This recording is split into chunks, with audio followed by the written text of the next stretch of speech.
હું છું આપનો રઘુવીર મકવાણાને આજે વાત કરીશું અમરેલીની। તો હાલ અત્યારે અમારી ટીમ સાથે હું પહોંચ્યો છું અમરેલી અને મારી સાથે ચીફ ગેસ્ટમાં જોડાય છે અમરેલી જિલ્લા ભાજપના પૂર્વ અધ્યક્ષ ડૉક્ટર ભરતભાઈ કાનાબાર અને આપણે તેમની સાથે સીધી વાત કરીશું। સૌપ્રથમ તો સાહેબ આપનું ખૂબ ખૂબ સ્વાગત છે મારા આ ઇન્ટરવ્યૂમાં। સરજી, હું અમરેલી તો અનેક વાર આવું છું પણ આજે ખાસ વાત કરવામાં આવે તો અમરેલી અને તેમાં પણ તમે પણ ખાસ અનેકવાર સોશિયલ મીડિયાના માધ્યમથી ખૂબ જ ચર્ચામાં આવો છો। ત્યારે મારે તમને સીધો જ પહેલો મારો પ્રશ્ન એ છે કે આપ ભાજપના સૈનિક છો અને ટ્વીટના માધ્યમથી અનેકવાર આપ ચર્ચામાં રહ્યા છો, તેનું કારણ શું સાહેબ? એટલે ચર્ચામાં તો એવું છે કે ઘણીવાર એવું હોય કે લોકોને સ્પર્શતા પ્રશ્નો હોય, લોકોની સમસ્યાઓ હોય, એના વિશે હું લખું। હવે મોટે ભાગે અત્યારે પરિસ્થિતિ એવી છે કે પંચાયતથી શરૂ કરીને પાલિકામાં બધી જગ્યાએ ભાજપ સત્તા ઉપર છે, એટલે મોટે ભાગે લોકોનો જે સમસ્યાઓ હોય, લોકોનો ઘણીવાર આક્રોશ હોય, એ સરકાર સામેનો હોય અથવા તંત્ર સામે હોય, એને હું વાંચા આપું એટલે એવો કોઈ મુદ્દાઓ લખું તો સ્વાભાવિક રીતે એમાં જાણે અજાણીએ જે સ્થાનિક તંત્ર હોય એની ટીકા કરતા હોય એવો અંદર એમાં ભાવ હોય, એટલે એક ચર્ચાનો વિષય। કેમ કે બેઝિકલી હું ભાજપમાં છું, ભાજપમાં આજે પણ છું, વર્ષોથી છું અને ભાજપની વિચારધારાને સમર્પિત લોકો છીએ અમે। ભારતીય જનતા પાર્ટીના જિલ્લા પ્રમુખ તરીકે તો હું હતો, એ વાત તો ઠીક છે, પણ 1985માં દિલીપભાઈ સંઘાણી પહેલી ચૂંટણી લડ્યા ત્યારથી લઈને રૂપાલાજી ચૂંટણી લડ્યા, બીજા અમારા આગેવાનો નારાયણભાઈ કાછડિયાથી મંડા જે લોકો ચૂંટણીઓ લડતા એનું તંત્ર સંભાળવાની ઘણી બધી જવાબદારી મારે ભાગે આવી છે।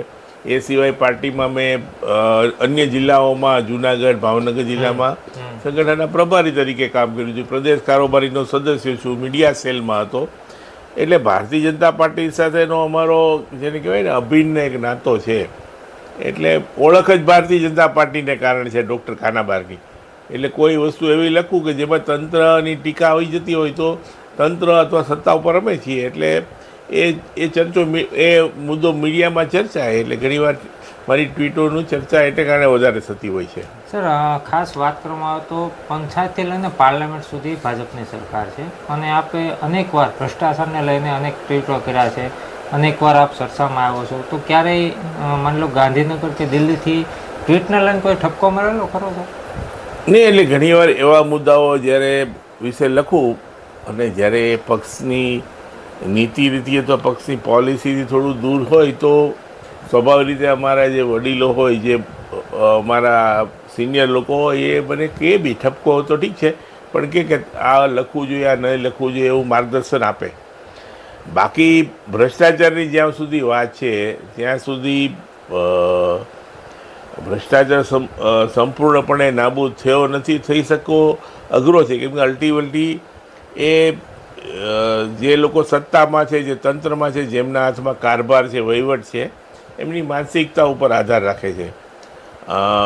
નરેન્દ્રભાઈએ ઝીરો ટોલરન્સની અનેકવાર વાત કરી ચૂક્યા છે ભ્રષ્ટાચાર સામેની, અને એક વાત તો ચોક્કસપણે કહી શકાય કે આજે કેન્દ્રમાં 2014થી આજે 12 વર્ષ સુધી સત્તામાં, રાજ્યમાં એમણે 2002 પછી 2014 સુધી એટલે 24-25 વર્ષનો અવડો સુદીર્ઘ એમનો કાળ રહ્યો, પણ એક પણ કૌભાંડમાં નરેન્દ્રભાઈ ક્યાંય ઇન્વોલ્વ છે કે એમની સરકારે કોઈ ભ્રષ્ટાચાર કર્યો એવી વાત કોઈ આજ સુધી થઈ નથી। આક્ષેપો થયા છે પણ પ્રતિપાદિત કશું થયું નથી। હા, નીચેના સ્તરે નાની મોટી નબળાઈઓ અથવા નાની મોટી ગેરરીતિઓ ઘણીવાર જોવા મળે અને સ્વાભાવિક રીતે અમે ભ્રષ્ટાચાર વિહીન શાસન આપવાના વચનો સાથે સત્તામાં છીએ, એટલે ભ્રષ્ટાચારનો તો દરેક તબક્કે અમારા ઉપરથી પણ વિરોધ થાય ને ભારતીય જનતા પાર્ટીના કાર્યકર્તા તરીકે સ્વાભાવિક રીતે મેં પણ અનેકવાર લખ્યું છે સ્થાનિકમાં જ્યારે ભ્રષ્ટાચાર થતું હોય, અને બહુ દુઃખ સાથે આજે પણ હું કહું છું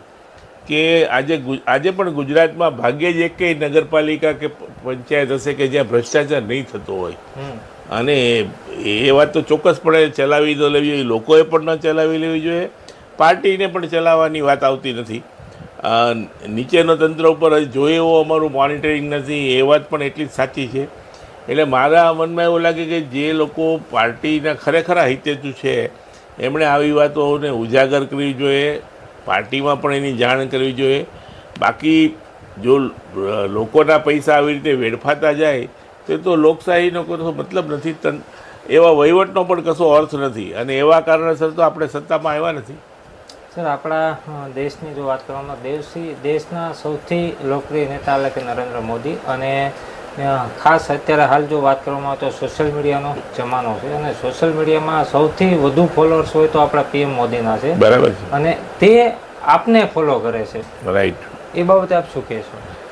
ના, એટલે નરેન્દ્રભાઈ જ્યારે અહીંયા ગુજરાતમાં મુખ્યમંત્રી હતા ત્યારે પણ એમના કાર્યપદ્ધતિ વિશે, એમના નેતૃત્વ વિશે હું લખતો, સરકાર વિશે લખતો. આજે પણ અમારી સરકારના જે સારા પાસાઓ છે, જે લોકહિતની યોજનાઓ છે, જે અત્યાર સુધી ક્યારેય નથી એવી ઘણી બધી યોજનાઓ આ સરકાર આપી છે, કેન્દ્રની ભાજપ સરકાર આપી છે.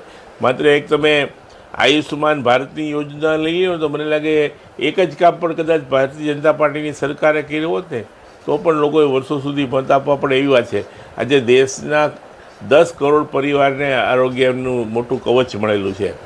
તો આવી બધી યોજનાઓને ઉજાગરમાં હું સોશિયલ મીડિયાનો સારો એવો ઉપયોગ કરતો હોઉં છું, અને એ વાત નરેન્દ્રભાઈના ધ્યાનમાં હશે એટલે એમણે મને ટ્વિટર પર ફોલો કરે છે.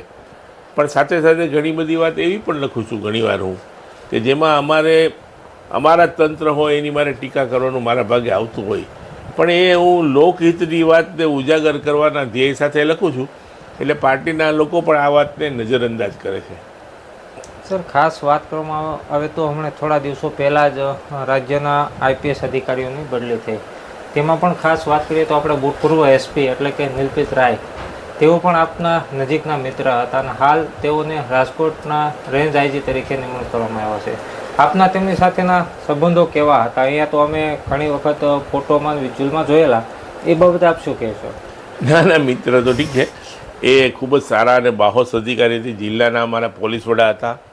હું જિલ્લાના જાહેર જીવનમાં છું, એટલે ઘણી બધી વાત કાયદાની પરિસ્થિતિની હોય, ગુંડાગીરીની વાત હોય, કોઈ ગેરકાયદેસર પ્રવૃત્તિ મોટા પાયા ઉપર થતી હોય તો એમને હું માહિતગાર કરતો, એમની સાથે હું ચર્ચા કરતો, અને અમારા ઘણી બધી વાતોમાં અમારી બંનેનો વિચારોનું ટ્યુનિંગ હોવાને કારણે એવી એક છાપ ઊભી થઈ કે મારા ખૂબ મિત્ર છે ને હું એને બધું કહી શકું છું, પણ એવું તો શક્ય નથી. એણે અલ્ટિમેટલી તો લોકહિતમાં અને પોલીસના તંત્રને અસરકારક કરે એ રીતે એની કામગીરી કરવાની આવે.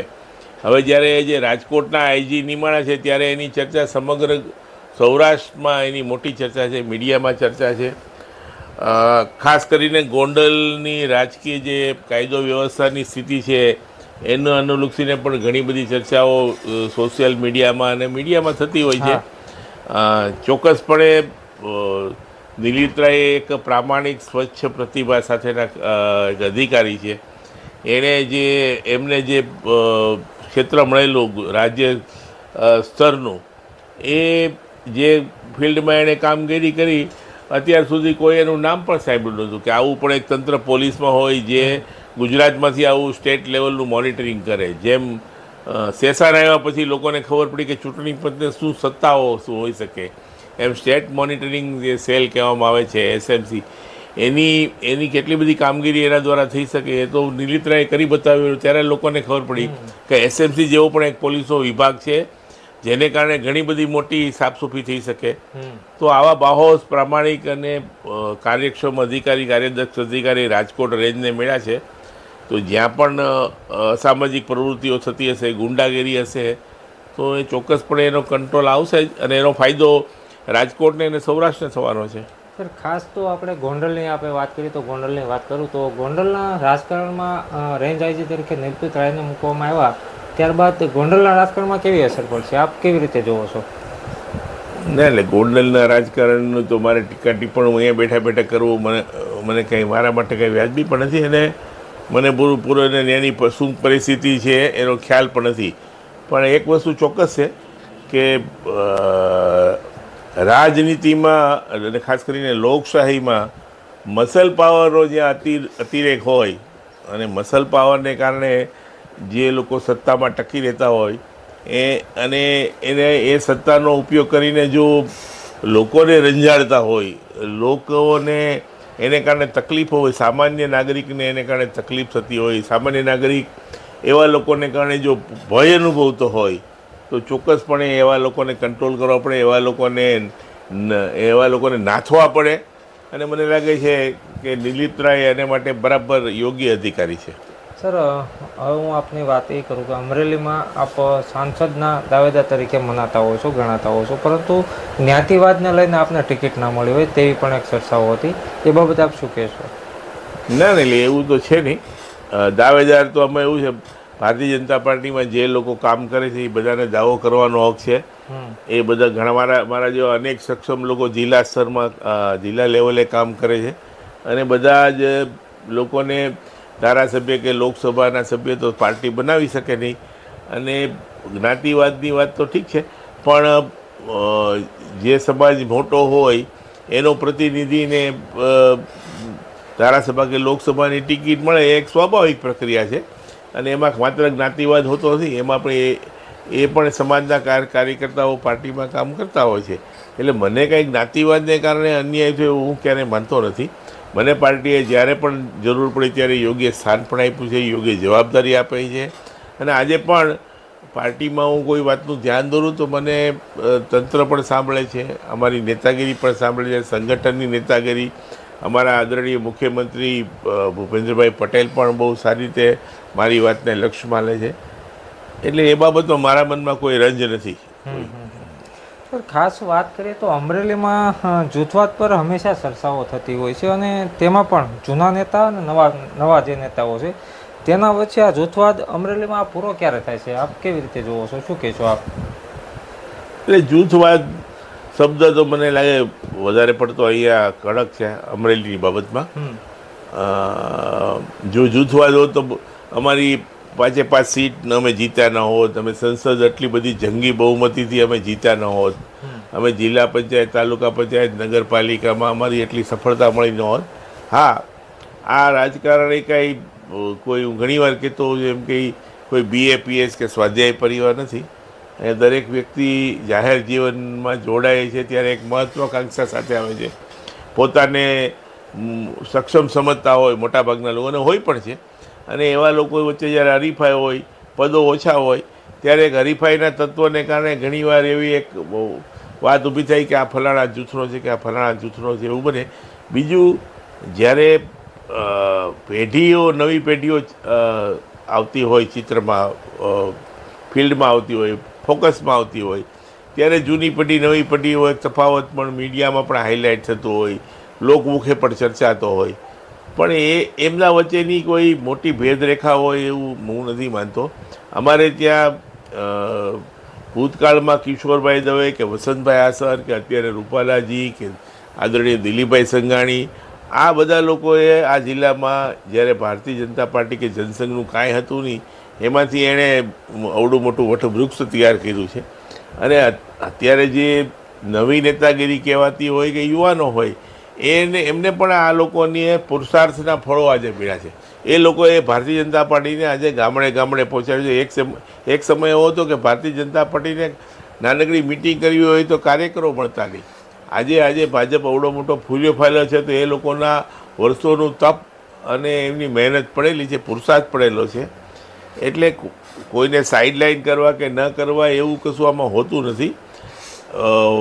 સમયાંતરે નવા લોકોના હાથમાં સુકાન મળતું હોય, નવા લોકોને જવાબદારીઓ સોંપાતી હોય, એટલે ક્યારેક એવું કે ભાઈ જૂની પેઢી પણ એવું જેમ કુટુંબમાં, પરિવારમાં થતું હોય કે આજે વડીલો ધીમે ધીમે પછી પોતાનો એક્ટિવિટી ઓછી કરે ને નવા એના દીકરાઓને આગળ કરતા હોય, એવી જ ભાવના સાથે પાર્ટી મને લાગે કામ કરે છે.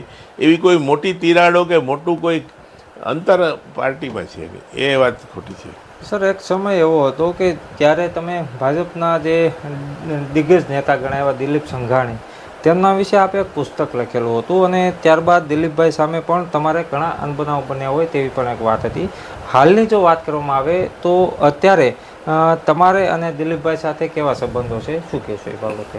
એટલે અણબનાવ તો કંઈ અમારે સેઢા ભાગ રહેતા નહીં કે ભાગ પડવાના હોય કે સેઢો કોમન નહોતો. પણ ક્યારેક હું ભારતીય જનતા પાર્ટીના પ્રમુખ હતો જિલ્લાનો, દિલીપભાઈ મંત્રી હતા ગુજરાત સરકારના, એટલે ક્યારેક નાની મોટી અમારી કે કહેવાય ને મતાંતરો હોય, કેટલીક નિમણૂકોમાં, કોઈ સિલેક્શનમાં અમારા વચ્ચે કંઈ મતભેદો ઊભા થયા હોય એને કોઈ મોટું સ્વરૂપ નથી.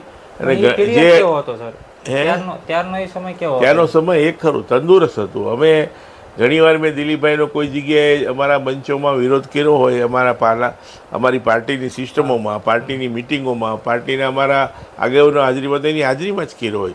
ત્યાર પછી પણ એવું કોઈ નહીં કે હવે હું પાર્ટીમાંથી નવરો થઈ આવ્યો તો પાર્ટીમાંથી મને સંપૂર્ણપણે નિષ્ક્રિય કરવાની કોઈ ભૂમિકા દિલીપભાઈ ભજવે નહીં. હા, અમારા મતભેદ હોય પછી એવી કેટલી વખત હશે કે દિલીપભાઈ સામે મેં રજૂઆત કરી હોય, મિટિંગમાં દિલીપભાઈ હાજર હોય, મિટિંગ પૂરી થયા પછી દિલીપભાઈ કાઢો આપણે ઘરે હારે જમવા જાય અને એને ઘરે હું જમવા ગયો ગાંધીનગર.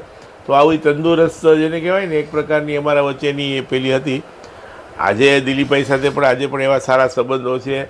એ વખતે પણ સારા સંબંધો, થોડુંક મતમતાંતરો હતા અને થોડુંક ડિસ્ટન્સ હોય એવું લાગતું હતું, મને પણ લાગતું ને એને પણ. અત્યારે કેવા સંબંધો? ના, અત્યારે ખૂબ જ સૌહાર્દભર્યા સંબંધો છે.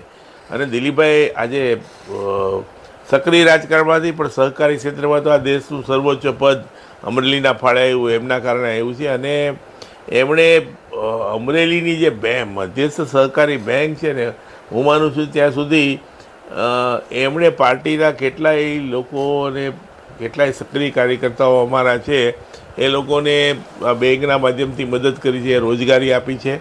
અને એક વાત ચોક્કસપણે કહી શકાય કે બીજા આ રાજ્યની બીજી સહકારી બેંકોની મને ખબર નથી, પણ અમરેલીના જે સહકારી મધ્યસ્થ સહકારી બેંક છે, માત્ર મધ્યસ્થ નહીં, અમરેલી મોટાભાગની સહકારી સંસ્થાઓ, અમરેલી નાગરિક બેંક, અમરેલી માર્કેટિંગ યાર્ડ, જેમાં પીપી સોજિત્રા જેની પાછળ વહીવટમાં છે, અને દિલીપભાઈ સંઘાણી જિલ્લા મધ્યસ્થ બેંક સંભાળે છે. એમાં જે ભરતીઓ થઈ છે, ખૂબ જ ભરતીઓ થઈ છે, આટલા વર્ષોથી બંને સત્તામાં છે, પણ એક પણ ભરતીમાં એક પણ રૂપિયો, ક્યારેય કોઈ રૂપિયો ભ્રષ્ટાચારનો લેવાનો નથી. આ હું છાતી ઠોકીને કહી શકું. સંપૂર્ણપણે જેને કહેવાય ને પ્રમાણિકતાપૂર્વક ભરતી થઈ હોય એ સામાન્ય રીતે બીજી જગ્યાએ સહકારી બેંકોમાં આવું નથી એવું મેં સાંભળ્યું છે. અમરેલીનું સહકારી ફિલ્ડ, ખાસ કરીને અમરેલી મધ્યસ્થ જિલ્લા મધ્યસ્થ બેંક, અમરેલી નાગરિક બેંક અને યાર્ડની બાબતમાં હું ચોક્કસપણે કહી શકું કે જે પણ કર્મચારીઓની ભરતી થાય એ સંપૂર્ણપણે પ્રામાણિકતાપૂર્વક અને એક પણ રૂપિયાના ભ્રષ્ટાચાર વગર થઈ છે. સર, ખાસ વાત કરવામાં આવે તો મારો છેલ્લો પ્રશ્ન છે કે અમરેલીના જે મંત્રી એટલે કે કૌશિક વેકરિયા, પછી ધારાસભ્ય જનકભાઈ તળાવિયા હોય, મહેશ કસવાલા હોય, બધા સાથે તમારે જોકે આપ તો ખૂબ જ મોટા નેતા છો, અમરેલીના પીઠ છો, પણ કૌશિકભાઈ સાથે કેવા સંબંધ? સારા સંબંધ. કૌશિકભાઈ અમે બધા સંગઠનમાં સાથે કામ કર્યું છે. હું જ્યારે જિલ્લા પ્રમુખ હતો ત્યારે કૌશિકભાઈ અમરેલી તાલુકા ભાજપના મહામંત્રી હતા, એટલે જિલ્લાની ટીમમાં પણ નહોતા, પણ ત્યારે પણ અમારે સંકલનથી કામ થયું. ત્યાર પછી જિલ્લાના મહામંત્રી થયા, ધારાસભ્ય થયા, એમની ધારાસભાની ચૂંટણીમાં પણ હું સક્રિય હતો. એ સારા સંબંધો છે, અમારે વચ્ચે વાતો પણ થાય છે. હું એને કંઈ એવું હોય તો ધ્યાન દોરું તો એ ખૂબ જ પહેલાંથી ધ્યાનમાં લે છે. મહેશભાઈ તો અમારે પ્રદેશ સંગઠનમાં વર્ષોથી છે, એટલે એમની સાથે પણ એવા સૌહાર્દભર્યા સંબંધો વર્ષોથી છે. અમે ગાંધીનગર કમલમાં જાય એટલે અમારે જ્યાં અમરેલીનો એક માણસ જાણીતો હોય તો મહેશભાઈ કસવાલા હતા, અને આજે પણ કુંડલામાં એ ખૂબ જ સારા કામો કરે છે. કુંડલામાં એણે ઘણા બધા વિકાસના કામોની કેડી કંડારી છે. એટલે આ જેવી કાકડિયા છે, ભાઈ જનકભાઈ અમારે પાછળથી આવ્યા, પણ એમની બધા સાથે સંબંધો. હીરાભાઈ તો વર્ષોથી અમારી સાથે જોડાયેલા છે. હું જિલ્લા પ્રમુખ હતો ત્યારે પણ એ ધારાસભ્ય હતા. એટલે એ બધી જે નવી અમારી નેતૃત્વ આવ્યું એની સાથે પણ સારા સંબંધો છે. સર, તમે જ્યારે પ્રમુખ હતા, જિલ્લા ભાજપના અધ્યક્ષ હતા, અને હાલનો સમય અને ત્યારનો સમય, ત્યાંમાં તમને શું તફાવત લાગે છે? એટલે આમ તો અમારે જે સંગઠન છે ને અમારું સેન્ટ્રલાઇઝ છે. પક્ષને લઈને જ વાત કરું છું, સંગઠનની જ વાત કરું. હા, સમજી ગયો. અને અત્યારનો તફાવત કેવો લાગે? એટલે સંગઠન અમારું સેન્ટ્રલાઇઝ છે, એટલે અમારા મોટાભાગના સંગઠનના કાર્યક્રમો એ બધું અમારે પ્રદેશમાંથી આવતું હોય. પ્રદેશ જે કાર્યક્રમો આપે, જે ચોક્કસ અમારી ગાઈડલાઈન આપે એ પ્રમાણે અમારે નીચે જિલ્લા લેવલ સ્તરે કામ થતા હોય. એ અમારી રૂટીન ભૂમિકા છે જિલ્લા સંગઠનની, જિલ્લાના પ્રમુખની, જે જિલ્લાના હોદ્દેદારો હોય. પણ હું માનું ત્યાં સુધી જિલ્લામાં જે ગામડા સુધી કામ કરતો જે કાર્યકર્તા હોય એને પોતિકાપણું લાગે, એને એમ લાગે કે ભાઈ મારો પણ અવાજ હોય, મારી કોઈ સમસ્યા હશે તો જિલ્લાનું સંગઠન મારી પડખે ઊભું રહેશે, એ પ્રકારનું વાતાવરણ સર્જાવવું જોઈએ એવું ઘણીવાર હું માનું. મારા વખતે મેં પૂરો પ્રયત્ન કર્યો. અમારો ગામડાનો કાર્યકર પણ હિંમતથી ત્યાં ગામડામાં તંત્ર, તલાટી, મંત્રી હોય કે મામલતદાર હોય એની સાથે હિંમતથી લોકોનો પ્રશ્ન જો સાચો હોય તો લડી પણ લેતો, હિંમતથી વાત કરી શકતો. એ પ્રકારનું પીઠબળ, એ પ્રકારની હિંમત હું અહીંથી જિલ્લા સ્તરેથી આપી શક્યો હતો. હું એને કહેતો કે તમારે સાચી વાત માટે લડી લેવાનું અને કાંઈ પ્રશ્ન હોય તો અમે બેઠા છીએ. એવું જ નહીં, અમારા જિલ્લામાં નાના મોટા કાર્યકર્તાઓના અકાળે અવસાન વખતે મેં 3-4 કાર્યકર્તાના પરિવાર માટે જિલ્લા સ્તરેથી ફંડ ઊભું કરીને એમને આપેલું છે, સ્વૈચ્છિક ફંડ ઊભું કરીને. પણ આ પ્રકારની હૂંફ એ જિલ્લાના કાર્યકર્તાઓને મળે એ પ્રકારનું વાતાવરણ ચોક્કસપણે થવું જોઈએ એવું માનું છું. આભાર. તો આ હતા અમરેલી જિલ્લાના દિગ્ગજ નેતા અને ખાસ તો વાત કરવામાં આવે તો સોશિયલ મીડિયામાં ખૂબ જ ચર્ચામાં રહેતા એવા ડૉક્ટર ભરતભાઈ કાનાબાર, જેઓએ આપને તેમનો આપનો કિંમતી સમય આપીને આપની સાથે વાત કરી. બસ આવી જ રીતે અવનવા વિશેષ વ્યક્તિઓ સાથે હું આપને મળાવતો રહીશ. ત્યાં સુધી આપ અમારી આ યુટ્યુબ ચેનલને લાઇક કરજો, શેર કરજો અને સબસ્ક્રાઈબ કરવાનું ભૂલશો નહીં. નમસ્કાર. Thank you.